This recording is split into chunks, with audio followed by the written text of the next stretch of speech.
ओम शांति। एक बहुत ठंड वाले प्रदेश में एक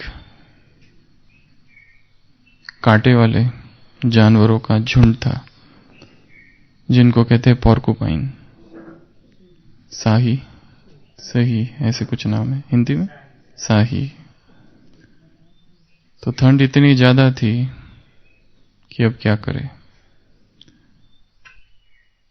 माइनस में टेम्परेचर जा रहा था। तो वो सारे साही सोचते हैं यदि हम आपस में एक दो को चिपक कर रहे तो हो सकता है कि इस ठंड से बचे। तो वो सारे पोर्कुपाइन आपस में चिपक के रहते हैं और पाते हैं कि हाँ अब तो ठंड कम लग रही है, पर एक दूसरे के कांटे चुभ रहे हैं और बड़ी पीड़ा हो रही है। सोचते ये तो ठीक नहीं है, इसलिए कुछ उसमें से अलग हो जाते हैं जिनको बहुत कांटे चुभ रहे हैं। पर जैसे अलग होते हैं तो पाते अब ठंड ज्यादा लग रही है। तो अब सोचते अब क्या किया जाए, एक तरफ ठंड एक तरफ कांटे, क्या किया जाए। जीवन का प्रश्न है, एक तरफ एग्जिस्टेंस है और दूसरी तरफ ये कांटे। तो बहुत सोच विचार करके अंततः वो इस निष्कर्ष पर पहुंचते हैं कि अपने साथियों के जो कांटे चुभते हैं वो ठीक है, कम से कम जिंदा तो रहेंगे, मरने से अच्छा तो ये जो साथियों के कांटे हैं वो चुभ जाए तो ठीक है। इसलिए वो फिर से एक साथ आ जाते हैं और फिर उनको ज्यादा कांटे भी नहीं चुभते, पर चुभ रहे हैं पर नहीं चुभते, क्योंकि मरने से ये ठीक है। उन्होंने अपने साथियों के कांटों को क्या कर लिया, स्वीकार कर लिया। तो जीवन जीने की जो कला है उसमें जीवन को स्वीकार कर लेना यह बहुत बड़ी कला है। तो दिल की दहलीज पर जब से भगवान ने कदम रखे उसने क्या हमको सिखा दिया, जीना जीना। क्या कर दिया, जीना जीना सिखा दिया। और जब तू नहीं था तब जीना जीना नहीं आता था, तो उसने आकर हमको जीना सिखा दिया। पिछली बार हमने देखे थे ऐसे देवताओं के 16 गुण या 16 कलाएं। कौन कौन सी थी? आज हम भाग 2 में अलग प्रकार की 16 कलाएं देखेंगे। उस दिन 16 कलाएं देखी थी, कौन कौन सी थी वो?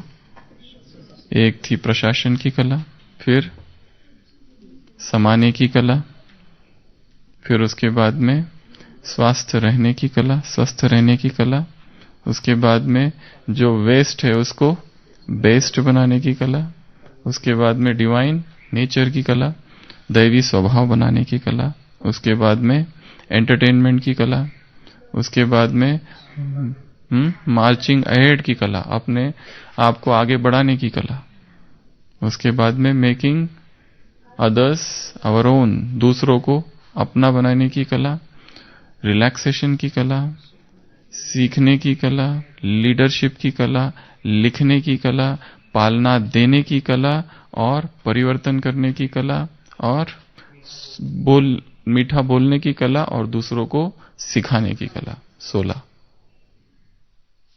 आज दूसरी 16 देखेंगे। तो सबसे पहली है आर्ट ऑफ एक्सेप्टेंस। अपने साथियों को क्या करना, उनके किसके सहित, उनके कांटों सहित स्वीकार करना।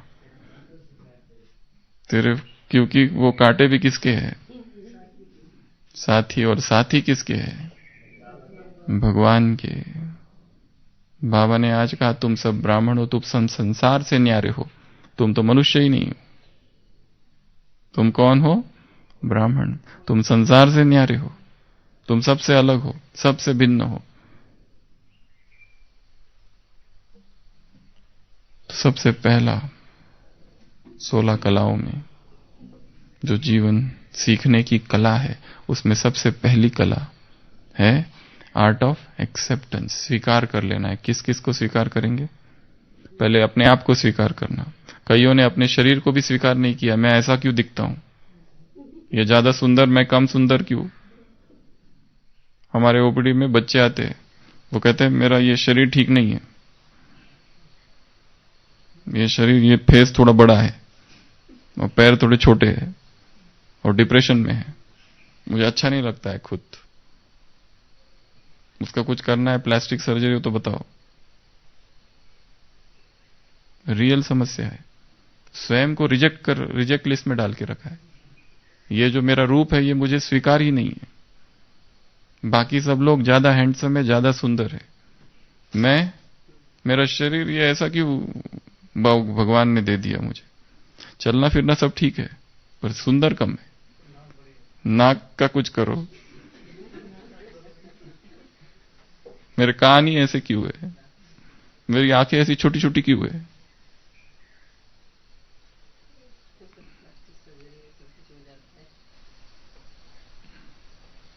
कईयों ने शरीर को ही स्वीकार नहीं किया है, कईयों ने अपने रूप को ही स्वीकार नहीं किया है, कईयों ने अपने माँ बाप को ही स्वीकार नहीं किया है।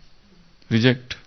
इन्होंने जो पालना देनी चाहिए थी मुझे नहीं दी, जितना मुझे पढ़ाना चाहिए था नहीं पढ़ाया, स्वीकार ही नहीं है। भाई बहनों को स्वीकार नहीं किया, ईर्ष्या है, भाई से ईर्ष्या है, बहन से ईर्ष्या है, उसको हमेशा ज्यादा अटेंशन दिया गया, मुझे कम। उसकी पढ़ी हुई पुरानी किताबें ही मुझे हमेशा मिली है, नई किताबें आज तक नहीं मिली। जो 1 साल बड़ी है उसकी जो किताबें है, जो सारी अंडरलाइन की हुई फटी पुराने, वही मिलती रही है बचपन से, उसका जूठन। मुझे नया कभी कोई किताब नहीं मिली।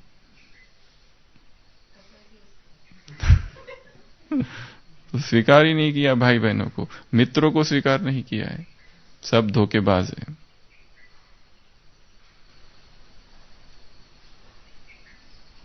अपनी कमजोरियों को स्वीकार नहीं किया है, अपने असफलता को स्वीकार नहीं किया। मैं और असफल, और यह अहंकार ही आगे बढ़ने नहीं दे रहा है। किसी ने भगवान के इस ज्ञान को ही स्वीकार नहीं किया है। ज्ञान में चल रहे पर ज्ञान को स्वीकार नहीं किया है। ज्ञान में तो बहुत ऊंची ऊंची बातें, ज्ञान में चल रहे परंतु ज्ञान को स्वीकार नहीं। भगवान कहते हैं सभी को माफ कर दो, हम नहीं करेंगे, उसने मेरे साथ ऐसा ऐसा किया, कैसे माफ कर दूं? वो कुछ भी करते रहे और माफी हम ही करते रहे हर बार।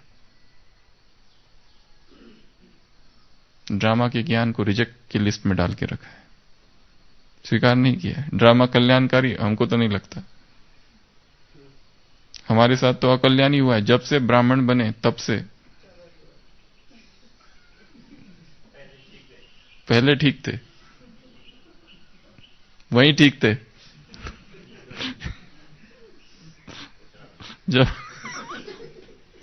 जब से यहां आए सब गड़बड़ चालू हो गई।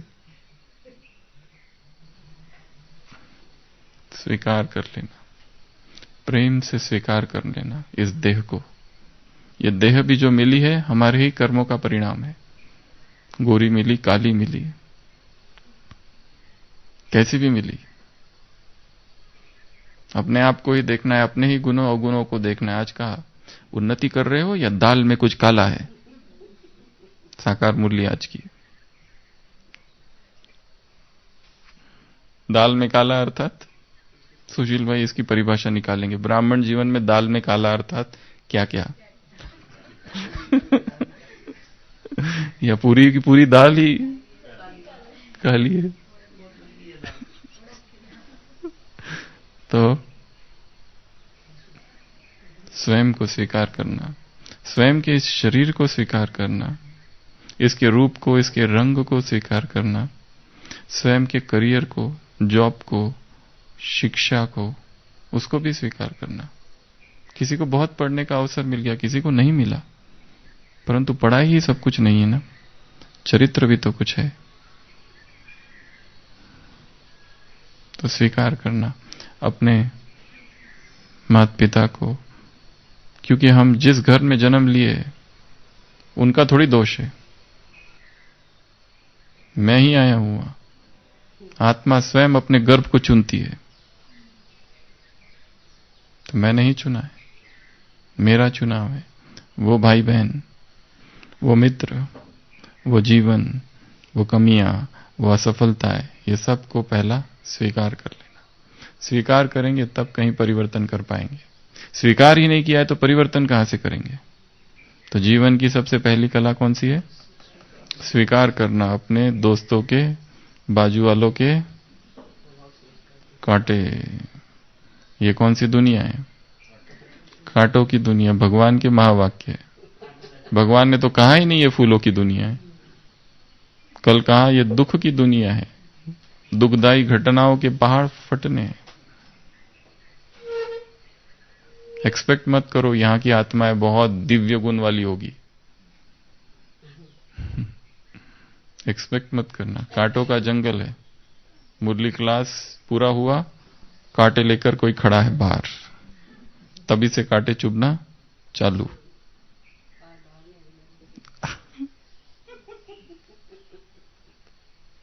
तो कांटे ही कांटे हैं यहां। तो कांटों को भी स्वीकार कर लेना और प्रेम से स्वीकार कर लेना। और जो स्वीकार कर लेता है, परिवर्तन की संभावना बहुत ज्यादा है, सुखी होने की संभावना है।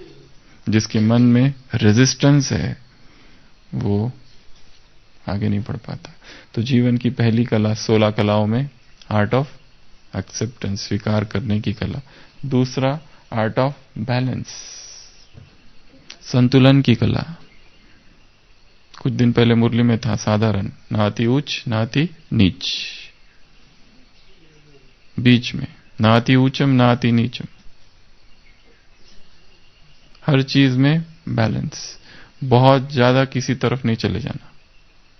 एक्सट्रीम्स में जो चला जाता है, अति में, वहां पर हलचल चालू हो जाती है। फिर कुछ समय ठीक रहेगा, पर कुछ समय के बाद हलचल होगी। चाहे भोजन, चाहे नींद, या फिर दिनचर्या, या योग,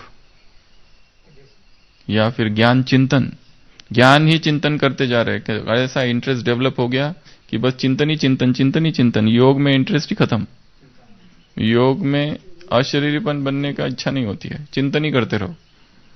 अति सर्वत्र वर्जते। तो ये चिंतन भी कभी कभी अति में अगर चला गया तो गड़बड़ है। योग ही योग, योग ही योग, योग योग, ज्ञान चिंतन ही बंद। परिस्थिति आ गई, अब समझ में नहीं आ रहा क्या करना है इस परिस्थिति का। तो चाहे ज्ञान हो, चाहे योग हो, चाहे भोजन हो, चाहे नींद हो, चाहे बोलना हो, न बोलना हो, सब कुछ, सभी चीज में क्या चाहिए? बैलेंस। इसकी चर्चा यहां नहीं करेंगे क्योंकि बैलेंस पर हम बहुत बड़ा एक सेशन, 8 सेशंस हो चुके हैं। 14 प्रकार के बैलेंस और 8 उसमें से यहां अलग अलग भाई बहनों ने किए हैं। तो बैलेंस बहुत जरूरी है। तीसरा है संतुष्टता की कला, आर्ट ऑफ कंटेंटमेंट। जैसे एक व्यक्ति है, उसके पास कुत्ता है, उसकी एक आदत है, जो भी गाड़ी रास्ते से आती है उसके पीछे भागता है। जो भी बाइक वाला, जो भी बस, जो भी टेम्पो, जो भी ट्रक, जो भी बाइक कुछ भी रास्ते से जाता है तो उसके पीछे वो भागता है और थोड़ा देर पीछा करके वापस आ जाता है। पड़ोसी पूछता है कि तब क्या होगा जब तुम्हारा कुत्ता वो जो गाड़ी जा रही है उसको ओवरटेक कर लेगा? वो कहता है मुझे उसकी चिंता कम है, मुझे चिंता तो वो है कि तब क्या होगा जब मेरे कुत्ते को जिसके पीछे वो भाग रहा है वो मिल जाए। बाइक वाला जा रहा है, वो यदि मिल जाए तब वो क्या करेगा, इसकी चिंता मुझे ज्यादा है। मीनिंगलेस गोल्स, कोई अर्थ ही नहीं है उसका, बस भाग रहा है। क्या मिलेगा? कुछ नहीं है। व्यक्ति भी ऐसा ही भाग रहा है और तृप्ति नहीं है। वो भाग तो रहा है पर ये नहीं सोच रहा ये मुझे मिल जाएगा, उसके बाद मैं क्या करूंगा। सिकंदर उदास हो गया जब डायोजनीस से मिला। डायोजनीस लेटा पड़ा था निर्वस्त्र, सिकंदर कहता है जाओ डायजनीस को बुलाओ। डायजनीस को संदेशा भेजता है, सिकंदर का सेलुकस जाता है, कहता है सिकंदर महान ने बुलाया है। वो कहता है कौन सिकंदर, मुझे क्या करना है, मैं नहीं आऊंगा, उसको आना है तो वो आए। सिकंदर आता है, खड़ा हो जाता है, सुबह की धूप में लेटा पड़ा है उल्टा पेट के बल। वो कहता है मैं सिकंदर महान तुमसे मिलने आया हूं। वो कहते ठीक है, तो मैं क्या करूं? वो कहते तुम्हें कुछ चाहिए? मुझे कुछ भी नहीं चाहिए, मैं पहले ही सम्राट हूं। तुम क्या करने जा रहे हो? कहता है मैं संसार को जीतने जा रहा हूं। तब क्या करोगे जब सारा संसार जीत लोगे? तब सिकंदर थोड़ा सोच में पड़ जाता है, उसके बाद क्या है, कोई दूसरी धरती है क्या? वो कहता है मैं तुझे कुछ देना चाहता हूं, कुछ चाहिए? वो कहता है हां, हट जाओ मेरे रास्ते से, सूरज की धूप मेरे शरीर पर पड़ने दो, यही मुझे चाहिए। सिकंदर हिल जाता है अंदर से, आधी दुनिया जीत लिया पर ये निर्वस्त्र लेटा हुआ सन्यासी मेरे से भी महान है, मेरे से भी आगे है, कुछ भी नहीं है उसके पास। वो कहता है तू तेरी इच्छाओं का गुलाम है और इच्छा मेरे पैरों के तले है, इसके लिए मैं बड़ा राजा हूं तुमसे, तुम तो इच्छा के गुलाम हो, दुनिया को जीतने चला ना। कंटेंटमेंट अर्थात जो मिला, जो प्राप्त हुआ, जो कुछ बाबा से मिल गया उसमें खुश है। दूसरों को ये क्यों, दूसरों को वो मिल रहा है, दूसरों को वो मिल रहा है, इसके पास ये ज्यादा है, उसके पास वो ज्यादा है। यहां किसी को कुछ भी ज्यादा नहीं मिल रहा है या कम नहीं मिल रहा है, भाग्य से ज्यादा और समय से पहले। बोलो किसने क्या पाया है? हर एक को जो मिला उतना ही मिलना चाहिए था। कोई बहुत सेवा कर रहा है, हमको लगता है ये सेवा हमसे ज्यादा कर रहा है, हो सकता है उसका उन आत्माओं से ज्यादा हिसाब किताब है जिनकी वो सेवा कर रहा है। हाँ, जो ज्यादा दुख दिया होगा तो उनकी तो सेवा उसको करनी पड़ेगी ना, तुमने कम दिया। पहले ली होगी, अब दे रहा है। जो भी, हर एक का अपना अपना पार्ट, हर एक का अपना अपना भाग्य, इसके लिए यहां कंपैरिजन नहीं है। तो आर्ट ऑफ कंटेंटमेंट। फिर है art of detachment. Art of detachment, बहुत सारी चीजों से डिटैच होना पड़ता है ब्राह्मण जीवन में। प्रसिद्धि, लाइमलाइट, नाम, शान, स्तुति, ये योगी के लिए महाशत्रु है सारे, क्योंकि योगी को नीचे गिरा देते हैं। इसके लिए इन सब चीजों से डिटैच्ड, संबंधों में डिटैच्ड, क्योंकि योगी के लिए एक भी संबंध में अटक जाना बहुत बड़ी उसकी अंदर से क्या होगी, हानि हो जाएगी। 100 लोगों से डिटैचमेंट है, एक ही से थोड़ी आ सकती है। तो शास्त्रों में दिखाया है काल्पनिक कहानी, जड़ भरत की कहानी है ना। वो राजा तपस्या करते रहता है और उसको वो कौन, हिरन, मृग, उससे प्रेम हो जाता है। तपस्या कर रहा है, वो बेचारा मृग, उसकी मां मर गई है। तो वो तपस्वी को चिंता होती है उसने भोजन किया कि नहीं, उसने दूध पिया कि नहीं। अकेला सन्यासी वन में बैठा हुआ तपस्या करता हुआ, परंतु ये मृग अब कहां से आ गया, अनाथ, यतीम, इसका क्या करे, इसका कुछ तो उसको ध्यान देना पड़ेगा ना। सारा ध्यान उसमें चला जाता है। इसके लिए दिखाया अगले जन्म में वो हिरन ही बन जाता है। और तब उसको पश्चाताप होता है और फिर उसके अगले जन्म में वो एक ऐसा व्यक्ति बनता है जड़ भरत, कि जो कुछ भी नहीं बोलता, अब किसी से कोई अटैचमेंट होना ही नहीं है, बहुत धोखे खा लिए, किसी से कोई एक्सप्रेशन नहीं, कोई इमोशन नहीं। तो ये ऐसी कुछ शास्त्रों में जड़ भरत की कहानी आती है, भागवत में। तो डिटैच्ड बहुत आवश्यक है। पर डिटैच का मतलब ये नहीं कि सूखे हो जाना। डिटैचमेंट का बड़ा सूक्ष्म अर्थ है, इसका बड़ा उल्टा अर्थ पकड़ा जा सकता है। डिटैच मतलब बिल्कुल ही डिटैच्ड, कुछ कुछ हो गया तो डिटैच्ड। विवेकानंद के गुरु भाई की मृत्यु हुई, और जब गुरु भाई की मृत्यु हुई तो वो रोने लगे। लोगों ने कहा तुम तो सन्यासी हो और रोते हो। उन्होंने कहा मैं सन्यासी हूं, दीवार नहीं। I am not a wall, कि जिसमें कोई इमोशंस ही नहीं है। योगी अर्थात वो तो भावनाओं का समुद्र होता है, पर उसकी वैसी भावनाएं नहीं होती संसार के लोगों की जैसी। पति मर गया, पत्नी मर गई और लौकिक में कुछ नुकसान विकसान हो गया तो पागलों जैसा रोए, उस तरह की नहीं। उसके इमोशंस डिवाइन इमोशंस होते हैं, डिवाइन फीलिंग्स होती है। तो डिटैचमेंट, परंतु वो डिटैच रहता है, हर चीज से डिटैच्ड। उसे कोई चीज में उसे पता है ना तो इस संसार में खुशी परमानेंट है ना गम, कुछ भी चिरस्थायी यहां नहीं है। आज बहुत खुश, कल दुखी। जैसे एक शिष्य गुरु के पास जाता है, ज़ेन मास्टर के पास, कहता है मेरा बिल्कुल योग नहीं लगता, योग अर्थात मेरा मेडिटेशन नहीं होता है, मच्छर इतने काटते रहते, क्या करूं। मच्छरों ने द्वापर से सन्यासियों को बहुत सताया है, सबसे ज्यादा योग नहीं करने दिया उनको। तो वो कहता है मेरा बिल्कुल नहीं लगता, मैं क्या करूं। वो कहता है, गुरु कहता है कोई बात नहीं, दिस विल पास अवे, ये भी बीत जाएगा। फिर कुछ दिनों के बाद वो आता है, कहता है मेरा बहुत अच्छा योग लगने लगा है, बहुत अच्छा, मैं खुश हूं। गुरु कहता है ये भी चला जाएगा, वो भी चला जाएगा तो ये भी चला जाएगा। इसके लिए बहुत अच्छा योग तो बहुत खुशी, और योग नहीं तो दुख, ये आना और जाना चालू रहेगा।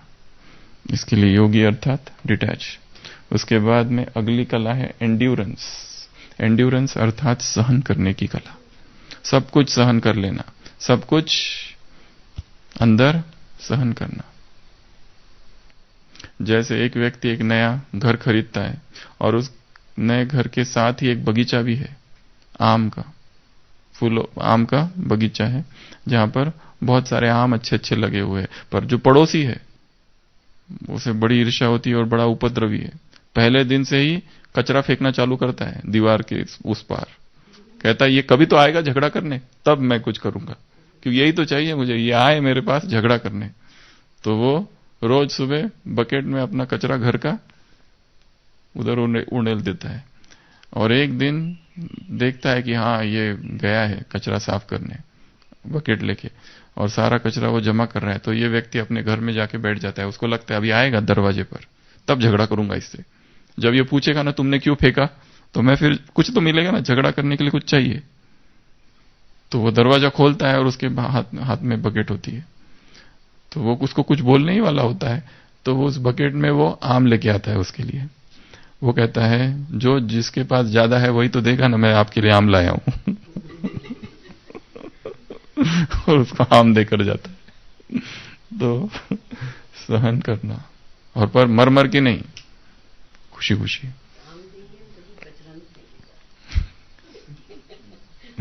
तो power of art of endurance, ये है सहन करने की कला। उसके बाद है एफ। एफ अर्थात फोकस, एक चीज पर फोकस करने की कला, एक चीज पर एकाग्र हो जाना। जब हमको कहा है ये मुरली पढ़नी है तो सब डिस्ट्रैक्शन से एक तरफ और इसी मुरली पर संपूर्ण ध्यान, इतनी एकाग्रता से उसको पढ़ लेना कि सब कुछ ग्रहण हो जाए। कोई सेवा दी है करने के लिए, इतनी एकाग्रता उस सेवा में कि और कोई चिंतन ही नहीं, फिर बस वही फोकस हो जाना, फोकस कर देना।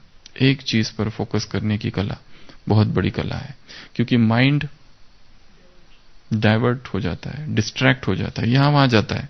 एक चीज के बारे में सोचो तो कोई दूसरी बात याद आती है, सोचते हैं अब ये पढ़ूं, वो दूसरा याद आता है। घर जाते हैं तो डिपार्टमेंट की याद आती है, डिपार्टमेंट जाते हैं तो रूम की याद आती है, मधुबन जाते हैं तो उधर की याद आती है, घर की। घर जाते हैं तो मधुबन मिस होता है, एक जगह व्यक्ति है ही नहीं। यहां जाता है तो वहां, वहां जाता है तो वहां। फोकस। उसके बाद है जी, ग्रोथ, आर्ट ऑफ ग्रोथ। इसको कहते हैं आर्ट ऑफ ग्रोथ, विकास करने की कला। हर दिन ग्रोथ होनी चाहिए, हर दिन अंदर से।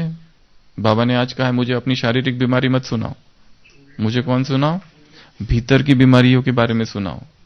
मैं तुम्हारी शारीरिक बीमारी ठीक करनी नहीं हूं, मैं इसकी खांसी ठीक करनी नहीं आया हूं, तुम्हारा धंधा ठीक करने नहीं आया हूं। मेरा एक ही काम है, पतित से पावन बनाना, ये करने में आया हूं। बाकी काम मुझे मत बताओ फालतू वाले।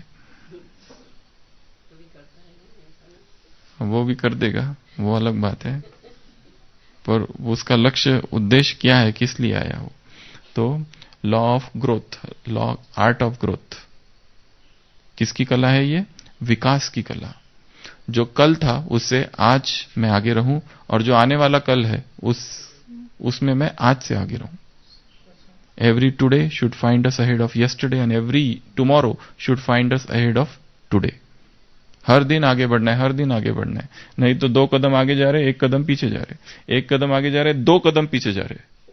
10 साल से ये चालू है और आत्मा कहां है? वही है जहां से चालू की थी, क्योंकि आगे बढ़ी नहीं, बढ़ी और फिर पीछे गई, आगे बढ़ी फिर विकर्म कर दिया, पीछे आ गई, आगे बढ़ी फिर पाप कर दिया, फिर पीछे आ गई।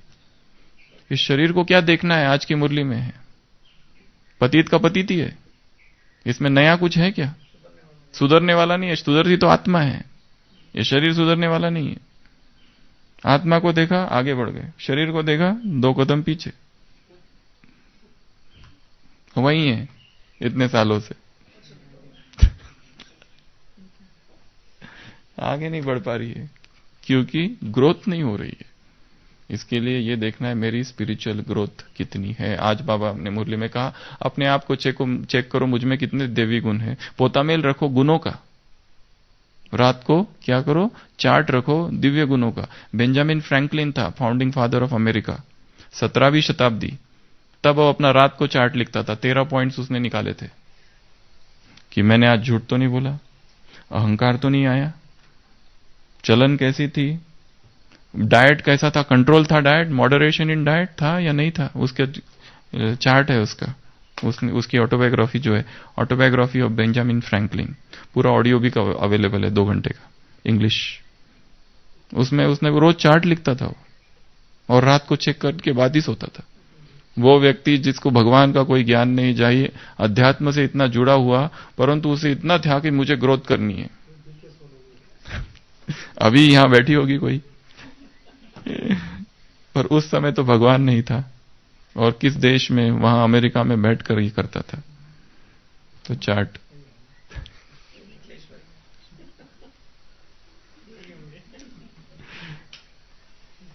उसके बाद में H for art of humility, art of humility, विनम्रता की कला। ये कला सीखनी है।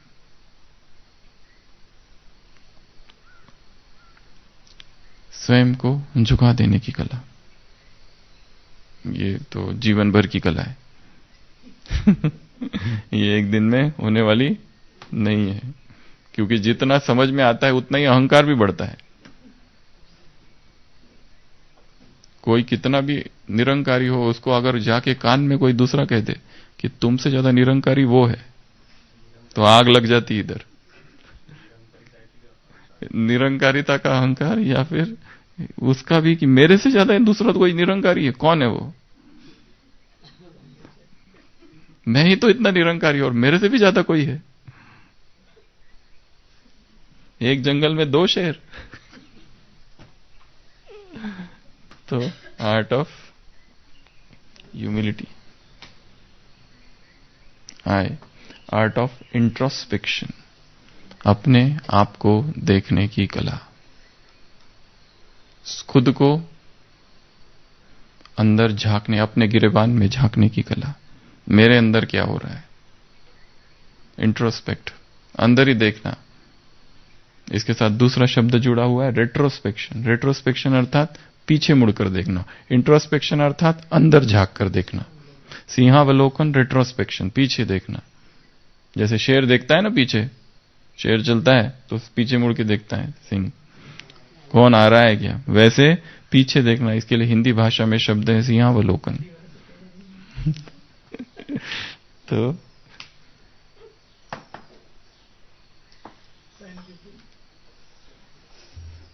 उसके बाद में जे अर्थात जोवियल लिविंग। जोवियल अर्थात आनंददायी जीना। जोवियल, जॉय शब्द से बना है जोवियल। जोवियल अर्थात आनंददायी जीवन। रो रो के नहीं, मर मर के नहीं, कंप्लेनिंग वाला जीवन नहीं हो। ऐसा जीवन कि जो बड़ा खुश है, खुशनुमा जीवन, खुशगवार जीवन। ये भी कला है एक। कई लोग हैं जिनके पास ज्ञान नहीं है पर खुश बहुत रहते हैं। आज की मुरली में है ना, कोई लोग हैं जो ज्ञान में नहीं है, अज्ञान के, पर उनमें दैवी गुण बहुत है। दैवी गुण उनमें बहुत ज्यादा रहते हैं। हम देखते हैं यहाँ पर ओपीडी में हमारे पास ये जो स्कूल्स है Christians, Saint Mary, Saint Sophia, बहुत कितने शालीनता है, नॉनवेज खाते हैं, सब करते हैं, परंतु उनके बोल इतने मीठे हैं। हाँ, और बहुत अच्छे से शालीनता से बैठेंगे, वेट करेंगे। और हमारे कुछ कुछ तथाकथित ब्राह्मण गड़बड़ कर देते हैं कभी कभी। हाँ, विश्व कल्याण के काम बहुत होते हैं, परंतु दैवी गुण हर एक से सीखना है। ये एक ऐसी चीज है। तो बाबा ने आज याद किया है कि बाहर वालों को भी कुछ कुछ में दैवी गुण होते। बाप के पंथ किसकी लाज रखो? पथ की लाज रखो। कि पथ अर्थात बाप के, ये सिंधी भाषा, बाप के पथ की लाज रखो। तो जॉवियल लिविंग, खुशगवार जीवन, खुशनुमा जीवन, हंसी खुशी का जीवन, हंसता खेलता हुआ जीवन, यह भी एक कला है। कि काइंडनेस अर्थात दया, रहम। आज रहम के लिए बाबा ने क्या कहा आशीष भाई मुरली में? बाप रहम का क्या है? बाप के रहम का क्या? बाप के रहम का क्या? साकार मुरली आज की 10 तारीख जून मास 2019। बाप के रहम का क्या? हाँ मंजू बेन, बाप के रहम का क्या है? आज की मुरली सुनते सुनते ढूंढना, बाप के रहम का कुछ तो है। ठीक है। तो काइंडनेस अर्थात दयालु, दया धर्म का मूल। सभी पर दया, प्राणी मात्र पर दया। और सबसे बड़ी दया किस पर करनी है? अपने ऊपर। और उसके बाद ब्राह्मण आत्मा, उसमें भी जो सबसे नजदीक वाला है डिपार्टमेंट में, घर में, उस पर। उसको छोड़कर हम सब पर करते, इसके ऊपर नहीं करते, उसके ऊपर थोड़ी ज्यादा करनी है। उसके बाद में एल, लिबर्टी। हाँ, आगे पढ़ो।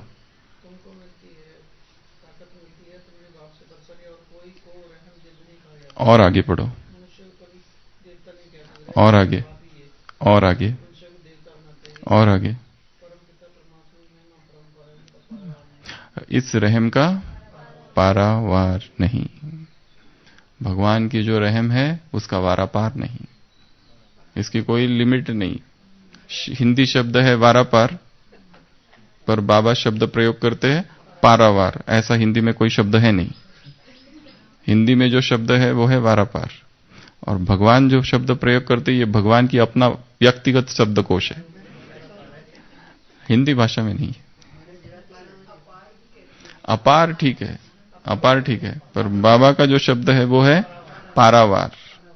पारावार शब्द हिंदी भाषा में नहीं है, हिंदी में है वारापार। हाँ, पंजाब में हो सकता है, मराठी में है, सिंधी में भी हो सकता है, इसलिए आ गया वहां पर। तो ये भगवान के अपने शब्द है, अपने शब्दकोश है, तो उसका जो रहम है उसका कोई पारावार नहीं। तो काइंडनेस, उसके एल, लिबर्टी। लिबर्टी अर्थात स्वतंत्रता, लिबर्टी अर्थात फ्रीडम। खुद को स्वतंत्र रखना, किसी भी बंधन में बंधने नहीं देना। बंधे मतलब बोझ, बंधे मतलब उड़ना बंद, बंधे मतलब फिर जा नहीं सकेंगे, मंजिल जो है उसको पा नहीं सकेंगे, बोझिल अनुभव होंगे। उसके बाद में एम अर्थात मोटिवेशन, आर्ट ऑफ मोटिवेशन। खुद ही को खुद मोटिवेट करना, कोई दूसरा आने वाला नहीं है कि मैं गिर जाऊं तो दूसरा कहे अरे अरे कम ऑन उठो उठो उठो। कोई मुझे मोटिवेट करने वाला नहीं है, मुझे अपने आप को मोटिवेट करना है और खुद ही को, दूसरों को भी प्रेरित करना है, उत्साहित करना है, उल्लास में लाना है।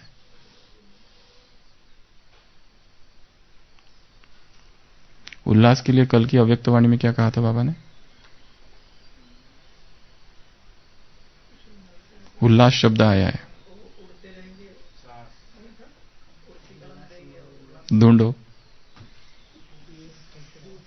उसके बाद में art of newness, art of newness अर्थात नवीनता। हर चीज में नवीनता करनी है। बहुत पुराना कर लिया, पुराने ढर्रे से, पुरानी चाल से, पुरानी लीक से बहुत चले, अब नूतन पथ तुम्हें रचना होगा। नया पथ रचना होगा। वक्त है कम, लंबी मंजिल, तुम्हें तेज कदम चलना होगा। हे परम तपस्या के पति को, तुम्हें नूतन पथ रचना होगा, नया पथ रचना होगा, नया मार्ग रचना होगा, जिस मार्ग पर कोई चला नहीं अब तक। कांटे रो दूंगा, अपनी राह बनाऊंगा, तुम फूलों भरी डगर की बातें किया करो। मैं गोताखोर, मुझे गहरे जाना होगा, तुम तट पर बैठ भंवर की बातें किया करो। मैं नहीं कर सकता, मैं वहां बैठ के केवल भंवर की बातें नहीं कर सकता। मुझको कहां जाना है? गहरे जाना है। तो आर्ट ऑफ न्यूनेस, नया लाना है। आज नया क्या है मुरली में? आज नया कौन सी पॉइंट है जो मैं उठाऊं, खींच लूं उसको, चुरा लूं उसको, रॉबरी, डाका डाल दूं भगवान के खजाने पर। वो तो चाहता है, वो तो कहता है ऐसे बनो, ले लो सारा खजाना। पर हम लेते ही नहीं। तो उसके बाद में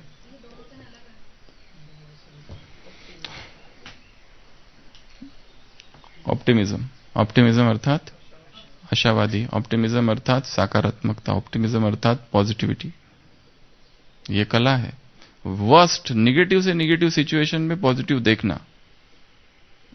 एकदम निगेटिव होपलेस सिचुएशन है जिसमें कुछ भी दिखाई नहीं दे रहा है कि इसमें कुछ भी अच्छा है, उसमें भी तो कुछ तो समाया हुआ है, कुछ तो उसमें है जो छिपा है और नियति चाहती है कि तुम वहां तक पहुंचो। Worst of the worst situation में भी कुछ ना कुछ अच्छा है। ऐसी सिचुएशन जहां दिखाई दे रहा है कुछ भी ठीक नहीं है, सब खत्म हो गया है, फिर भी उसमें देखना, क्योंकि कुछ ना कुछ वहां पर क्या है, छिपा है। वो खीरा है, वही तो ढूंढना है उसमें कि ये परिस्थिति अगर आई है तो इसमें किस लिए आई है, कुछ तो सिखाने के लिए आई है मुझे, इससे मैं सीखूंगा, शायद इससे बहुत बड़ा कल्याण होने वाला है आगे चलकर। तो ऑप्टिमिज्म। और last P, art of patience, धैर्यता। हर चीज में धैर्यता, जल्दबाजी नहीं, धीरे धीरे सब चीजें होती है। जंगल एक दिन में नहीं बनता है, इस बात को हमेशा याद रखना है। जंगल एक दिन में कभी नहीं बनता, या बन जाता है, टाइम लगता है जंगल बनने को। हर चीज, हर बड़ी चीज, हर महान चीज टाइम लगेगा। महानता धीरे धीरे धीरे धीरे होती है। तो पेशेंस, बड़ा धैर्यता से। तो ये कितने हो गए? 21, 16 गुण। फिर से रिवाइज करते हैं। ए फॉर एक्सेप्टेंस, मैं सबको स्वीकार करता हूं, कोई भी मुझे अस्वीकार्य नहीं है। जो भी घटनाएं जीवन में हो रही है सब कुछ मुझे स्वीकार है, और प्रेम से स्वीकार करता हूं, पूर्ण भाव से स्वीकार करता हूं, मनोभाव से स्वीकार करता हूं, राजी होकर स्वीकार करता हूं। दूसरा बैलेंस, जीवन में बैलेंस देख लेना है। भोजन, बैलेंस सबसे ज्यादा महत्वपूर्ण है। भोजन, नींद, ये दो चीजें हैं, नींद और भोजन। फिर बाकी तो बहुत सारे टाइप्स है, पर नींद का बैलेंस और भोजन का बैलेंस। भोजन एकदम अति में जा रहा है, आज बहुत टेस्टी बना तो क्या खाऊं और क्या नहीं, और कब लेके जाऊं अपने कमरे में थोड़ा और रखने, थैली में भरकर। इसके पहले भी कहा था, किसी अमेरिकन प्रेसिडेंट ने कहा है, जेफरसन, कि जो कल हमने कम खाया था उसका हम आज कभी भी पश्चाताप नहीं करते। कल मैंने कम खाया, इसका पश्चाताप कभी कोई नहीं करता है। पश्चाताप किसका होता है? ज्यादा खाने का। या पश्चाताप है, कल रात में कम क्यों खाया, इतनी अच्छी खिचड़ी थी, इतनी अच्छा वो था। खिचड़ी नहीं, दूसरा बताओ। पनीर, पनीर। तो किसी ने बताया पनीर सबको बहुत अच्छा लगता है, तो कल इतना ज्यादा अच्छी टेस्टी सब्जी थी, मैंने ज्यादा क्यों नहीं खाया। ऐसा कुछ लगता है अशोक भाई कभी? क्योंकि वो कल का था। हमेशा क्या लगेगा, कल थोड़ा ज्यादा खा लिया, इसका पश्चाताप होता है। कम खाने का कभी कोई पश्चाताप नहीं करता है।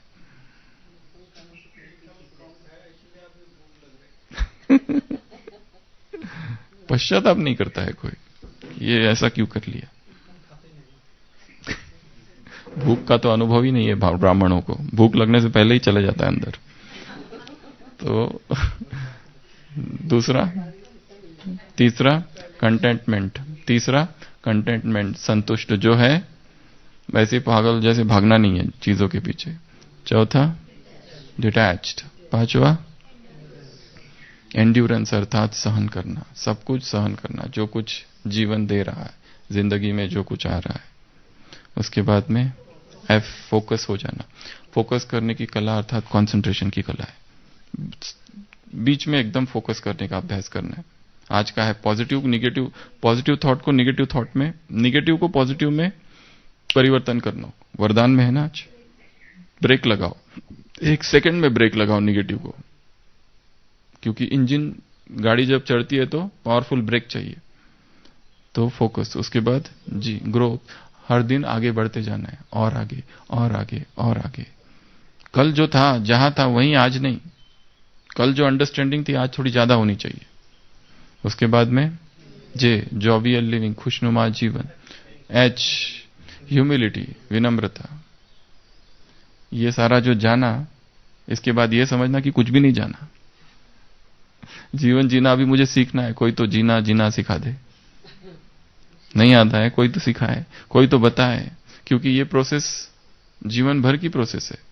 कोई कह सकता है मैं सीख लिया पूरा जीना, कोई नहीं कह सकता। ये तो हर दिन सिखाता है जीवन हमको। उसके बाद काइंडनेस, उसके बाद में मोटिवेशन, उसके बाद न्यूनेस, उसके बाद में ऑप्टिमिज्म, उसके बाद में पेशेंस। तो ऐसे ये 16 गुण, 16 कला, संपूर्ण के 16 कला है। लिबर्टी, लिबर्टी अर्थात, लिबर्टी बड़ा अच्छा शब्द है। फ्रीडम एक शब्द है, एक है लिबर्टी। लिबर्टी अर्थात कोई बंधन नहीं, स्वतंत्रता, संपूर्ण स्वतंत्रता। Eternal vigilance is the price for liberty. किसी ने कहा इटर्नल विजिलेंस मतलब सदा काल की जागरूकता, ये कीमत चुकानी पड़ेगी अगर तुमको स्वतंत्र होना है तो 16 कला संपूर्ण अभी बनना है, सतयुग में नहीं, अभी। ओम शांति।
नारायण के राज में